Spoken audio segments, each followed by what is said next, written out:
அண்ணா திமுக ஆட்சியில் கொண்டு வரப்பட்ட திட்டம் தாலிக்கு தங்கம் திட்டம். இதுல இவர்களுக்கு என்ன கஷ்டம்? அப்பா வீட்டுல இருந்து பணத்தை கொடுக்குறாங்க, வீட்டு பணத்தை எடுத்து கொடுக்குறாங்களே.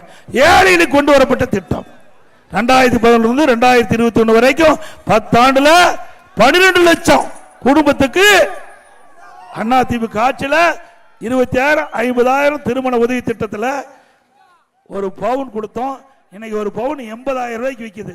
ஆக திருமண உதவி திட்டத்தின் கீழே எவ்வளவு உதவி செஞ்ச அரசு அண்ணா திமுக அரசு. 12 லட்சம் குடும்பத்தை வாழ வைத்த அரசாங்கம் அண்ணா திமுக அரசாங்கம்.